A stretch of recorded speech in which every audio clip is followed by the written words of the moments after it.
너희는 일찍이 일어나고 늦게 누우며 수고의 떡을 먹으니 헛되도다. 그러므로 여호와께서 그의 사랑하시는 자에게는 잠을 주시는도다. 보라, 자식들은 여호와의 기업이요 해의 열매는 그의 상급이로다.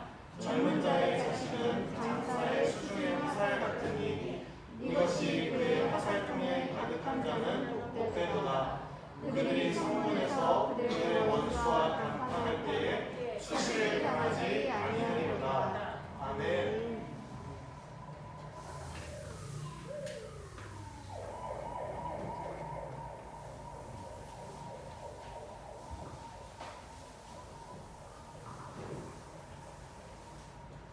할렐루야. 아멘. 아멘. 오늘도 예배 자리에 나오신 모든 하나님의 사랑하시는 성도님들을 주님의 이름으로 사랑하고 축복합니다. 우리 이렇게 고백해 볼까요? 여러분들에게 예수님의 이름으로 사랑하고 축복합니다. 예수님의 이름으로 사랑하고 축복합니다. 오늘 말씀의 제목은 하나님의 상급인 태의 열매라는 제목으로 은혜를 나누고자 합니다. 제목이 뭐라고요? 네, 하나님의 상급인 태의 열매. 얼마 전에 저희 가정에 후원하는 단체가 있어요. 그 컴패션이라는 단체 혹시 들어보셨나요? 네, 그 고아 아이들을 이렇게 후원하는 단체인데요. 저희 가정이 후원하는 컴패션이라는 단체에서 후원하는 아이가 있는데 저희 아내에게 편지와 말씀 구절을 보내줬어요. 근데 그 후원 아이가 아프리카 사람인가요? 어느 나라 사람? 케냐요. 케냐의 아프리카 사람인데 그 아이가 저희 후원자 아내에게 보내준 말씀이 다음과 같습니다. 시편 128편 6절에 내 자식의 자식을 볼지어다 이스라엘에게 평강이 있을지로다. 이렇게 딱 하는데 이 아내는 저와 결혼하기 전부터 오랫동안 이 컴패션이라는 단체를 후원하면서 이 아이가 이 아내의 어떠한 그 인생 상황에 맞게 편지를 보냈는데 그 말씀이 진짜 딱 맞아떨어지는 것을 보면서 너무나 신기하게 머나먼 땅에서 본 적도 없고 자신의 근황을 알지도 못하는 후원받는 아이가 어찌 후원자의 마음을 그렇게 딱 상황을 알고 편지를 보내올 때 아내가 임신했다고 얘기를 안 했거든요. 근데 이제 그런 걸 너무 상황에 맞아서 놀라서 우스갯소리로 내가 이래서 이 후원을 끊지 못해 이렇게 얘기를 했는데 아마 순수한 마음으로 아이를 사랑하는 마음으로 저희가 흘려보낼 때 그 아이 또한 역시 후원자를 향한 사랑의 마음을 보고 하나님이 그 아이에게 아내의 상황을 알게 하신 것이 아닐까 생각이 됩니다. 어찌됐든 아내를 향해 후원받는 아이가 보내준 그 말씀, 내 자식의 자식을 볼지어다 이스라엘에게 평강이 있을지로다 라는 시편 128편 말씀인데요. 이 말씀은 저희 가정에 내년 초에 태어날 아들이 있어요. 그래서 참으로 시기적절하고 고마운 말씀이었습니다.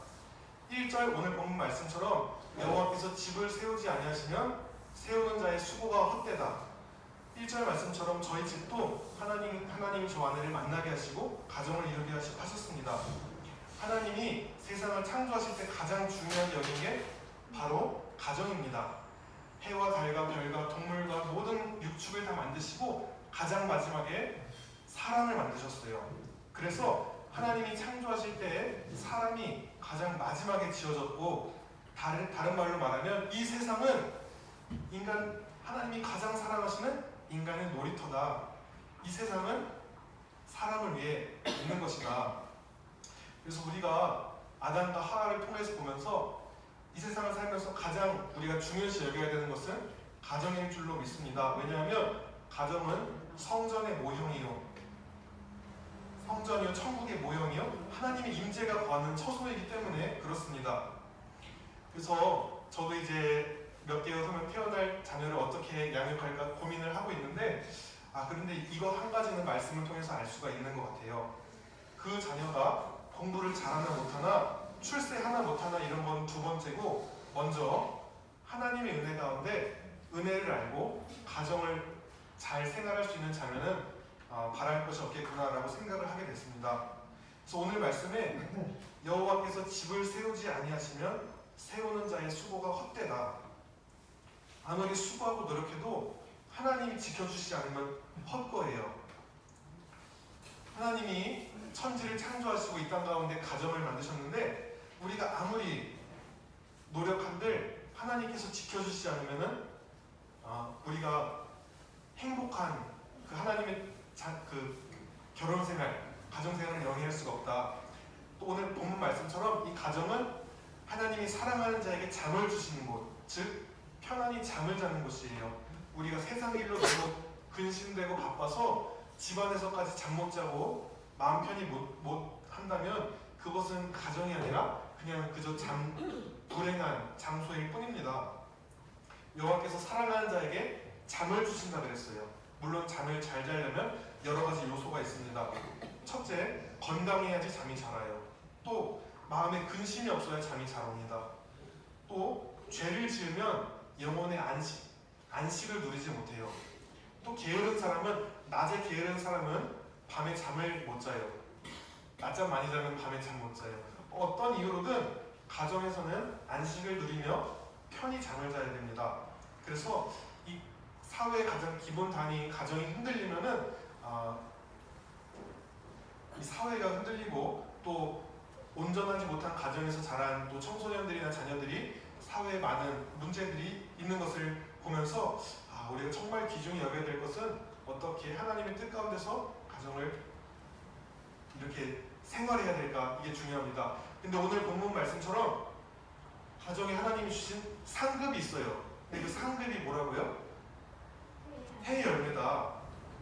이것은 여호와의 기업이다라는 표현으로도 표현되는데, 이 기업이라는 것은 유산을 내가 반드시 받을 권리가 있어서 받는 게 아니라 주는 사람의 뜻에 따라, 하나님의 뜻에 따라 받는 축복을 의미합니다. 이것을 여호와의 기업이라고 말하는데, 자식은 하나님의 뜻대로 베풀어 주시는 선물이라는 겁니다. 아무리 돈이 많고 아무리 내가 나으려고 해도 하나님의 태의 문을 닫으시면 열 자가 없고 태의 문을 여시면 닫을 자가 없는 것과 마찬가지로 하나님의 선물인 것입니다. 오늘날 그런데 요즘 사람들은 이 자식을 하나님의 선물이요 상급이라고 생각하지 않는 분들이 있습니다. 오늘날 사람들이 옛날처럼 부모 공경, 효도할 줄 모르고 점점 더 이렇게 악해져가고, 그래서 자녀를 낳아야 뭐하냐, 혹은 자녀를 낳는데 출산하고 양육하고 그에 따른 수고로움과 경제적인 문제 때문에 아이를 갖지 않으려는 이유도 있을 것입니다. 어쨌든 이 상급이요 기쁨인 여호와의 기업인 이 자녀를 또 이렇게 바라보는 자들이 있다는 것이 또 안타까운데요. 보라, 자식은 여호와의 주신 기업이요 태의 열매는 그의 상급이로다. 그래서 우리가 믿는 자는 모든 아이는 하나님께서 주신 은혜의 선물로서 우리가 잘 돌보고 사랑을 베풀고 하나님의 영광을 돌릴 자녀로 양육하도록 그렇게 쓰임 받게 될 줄 믿습니다. 성경에서 일반적으로 자녀가 없는 것은 하나님의 징계와 수치로 여겨집니다. 예레미야 22장 30절에 너희는 이 사람이 자식이 없겠고 그의 평생 동안 형통하지 못할 자라 기록하라. 다윗의 왕위에 앉아 유다를 다스릴 사람이 다시는 없을 것이라. 욥기 18편 19절 그는 그의 백성 가운데 후손도 없고 후예도 없을 것이며 그가 거하던 곳에는 남은 자가 한 사람도 없을 것이라. 그래서 일반적으로 성경에서는 자녀가 없는 것을 수치와 또 이렇게 하나님의 징계로 여겨졌어요. 그래서 이스라엘 백성들은 그 대를 잇는 것을 중요시 여겨서 형사 취수제, 형이 죽으면 그 동생이 그 형수를 취하는, 지금으로서는 상상이 안 되는 제도인데 그만큼 이렇게 대를 잇는 것이 중요하게 여겼다라는 말입니다. 그런데 우리가 부부 사이에 아이가 없는 것을 무조건 불행으로 생각할 필요는 없어요. 왜냐하면 하나님께서 주시지 않는 때도 있어요. 또 특별히 예레미야나 사도 바울처럼 특별한 사명이 있는 자들은 자녀가 없는 경우도 있습니다. 그런데 하나님께서 그럼에도 불구하고 우리에게 자식을 허락하신다면 그 그 자식은 하나님이 주신 은총의 선물로 알고 그렇게 양육해야 될 줄로 믿습니다. 자식을 기르면서 저도 이제 곧 있으면 경험하게 될 일이지만 우리 어르신들 힘들고 어려운 일 많으셨죠? 그렇죠? 괴로울 때도 많고 밤에 잠을 안 자고 아프고 다치고 이러면은 얼마나 힘든 일이 많으셨어요. 그런데 우리는 저는 이때 하나님의 말씀을 기억하려고 해요. 앞으로 제가 다칠 일인데 자식은 여호와의 주신 기업이요 태의 열매는 그의 상급이로다. 우리가 어떻게 이 자녀 하나님의 태의 열매가 상급인지 제가 이렇게 살펴보려고 합니다. 첫째로 자식은 하나님이 주신 기쁨입니다. 자녀가 하나님의 특별한 축복으로 주신 선물이요 믿음의 상급이라고 했습니다. 하나님이 믿음의 조상 아브라함에게 나타나실 때 뭐라고 하셨느냐? 너에게 분명히 후손을 준다고 약속했는데 그 시간이 25년 넘게 안 됐어요. 그러니까 하나님이 아브라함을 위로하려고 내가 너의 지극히 큰 상급이다. 그리고 저 하늘의 별을 보라. 내가 너의 후손을 저 하늘의 별과 같이 많게 하리라 라고 말씀하셨어요. 아브라함은 이 하나님의 말씀을 믿고 그 믿는 것을 하나님께서 의로 여기셨다. 여기서 하나님이 아브라함의 상급이 됐다라는 말은 아브라함이 소돔 왕의 그 상급을 받지 않고 하나님으로 내가 이제 그 상급을 받겠다. 이래서 친히 하나님이 아브라함의 상급이 되셨다라는 말입니다. 또한 약속의 말씀처럼 아브라함에게 실제로 그렇게 많은 후손들을 주셨어요. 예수님도 또한 어린아이들을 귀하게 모셨어요. 제자들이 예수님께 여쭸어요. 예수님, 천국에서 누가 큰 자입니까? 예수께서 한 어린아이를 불러 저희 가운데 세우시고 이르시되 너희가 돌이켜 어린아이들과 같이 되지 않으면 결단코 천국에 들어가지 못하니라. 그러므로 누구든지 이 어린아이와 같이 자기를 낮추는 자는 그 낮추는 자가 천국에서 큰 자니라. 가정에서도 어린아이가 참 기쁨이 돼요. 우리가 천국에 들어가는 그 모범도 어린아이 같은 순수한 믿음. 우리 나이가 많다고 순수함이 떨어지는 건 아니잖아요. 물론 세상 풍파가 있지만 그럼에도 주님을 향한 순수한 믿음이 천국에서 큰 자가 된다. 저도 처형 때 가보면 이제 1살 넘은 쌍둥이 남녀 쌍둥이가 있는데 그 자녀 그 꼬마의 아기들로 인해서 그 가정이 참 화기애애해지는 것을 보면서 하나님도 참 기뻐하시겠구나 이런 생각을 했습니다. 그렇게 어린아이를 보는 부모의 마음은 참으로 기쁘고 순수한 것입니다. 그와 마찬가지로 우리에게 맡겨진 자녀도 하나님이 주신 기쁨의 상급이다. 그런데 그 기쁨의 상급에게 우리가 어떠한 보상을 요구하고 순수하지 않게 내가 이렇게 키워줬으니까 이렇게 해야 돼 하면 그 관계는 비인격화되고 하나님이 주시는 순수한 기쁨과 사랑을 맛볼 수가 없게 됩니다. 둘째로는 자녀는 또한 보람의 상급입니다. 자녀를 낳고 기름으로 하나님의 보람을 느낄 수 있는데요. 보통 사람은 내가 잘 되기를 바라요. 내가 이 세상에 어떤 사람보다 잘 되기를 바라고. 그런데 유일하게 그 인간의 본능에서 제외되는 게 자녀라고 하더라고요. 형제가 잘 돼도 사촌이 잘 돼도 배가 아픈데 우리 여기 있는 어르신들 중에서 내 자녀가 나보다 잘 되면 배 아픈 사람 있어요? 예, 그렇게 하나님 마음은 그렇게 우리가 많은 비유로 예수님도 우리 하나님 아버지 대저 여호와께서 그 사랑하시는 자를 징계하시기를 마치 아비가 아들을 징계한 같이 한다. 기뻐하는 자는 하나님이 아들을 징계하는 듯 한다.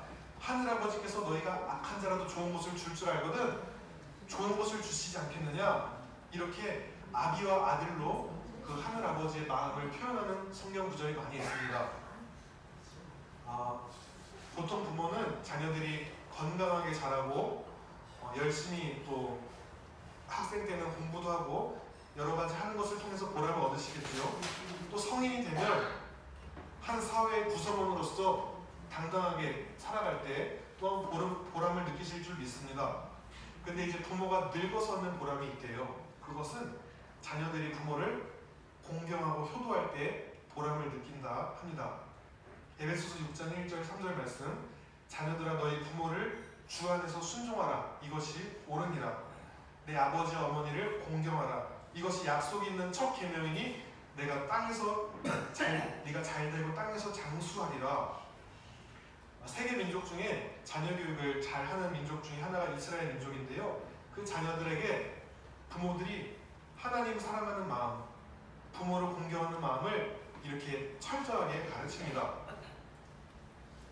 잠언 22장 6절, 마땅히 행할 길을 아이에게 가르치라. 그리하면 늙어서 그것을 떠나지 아니하리라.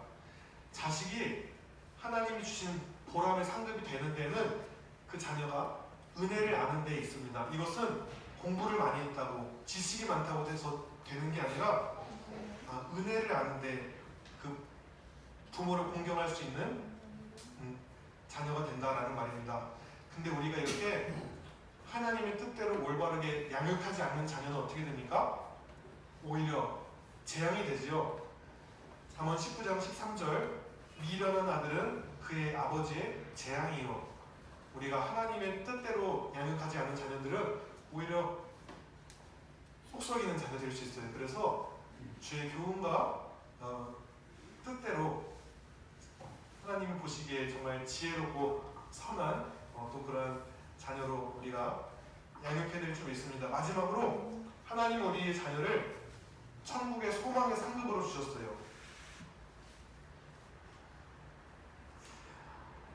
이스라엘 백성들은 자녀들에게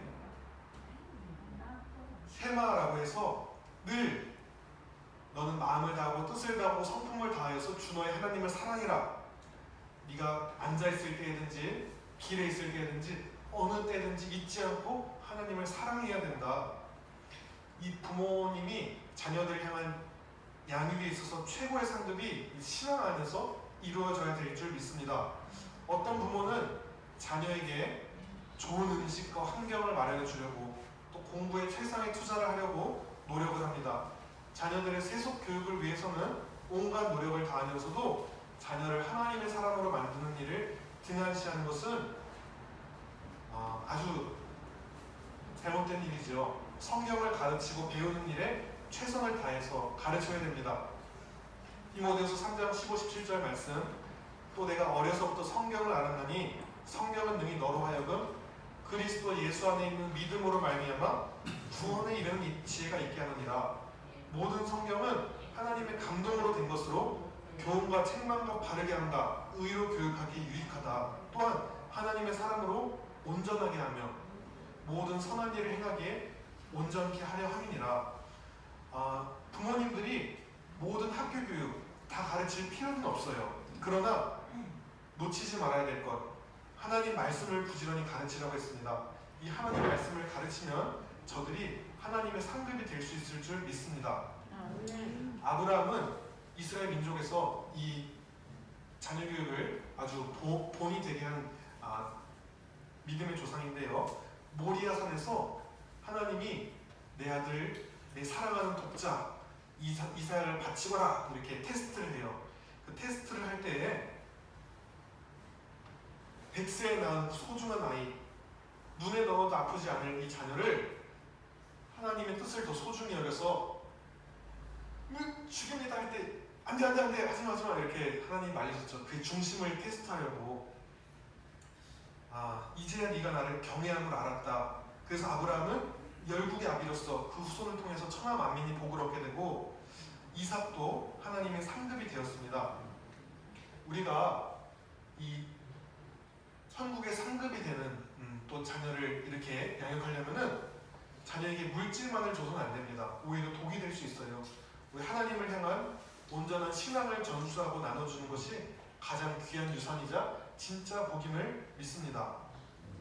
하나님께서 우리 각자에게 이렇게 태의 열매를 통한 육신의 자녀를 주십니다. 또 주시지 않을 수도 있어요.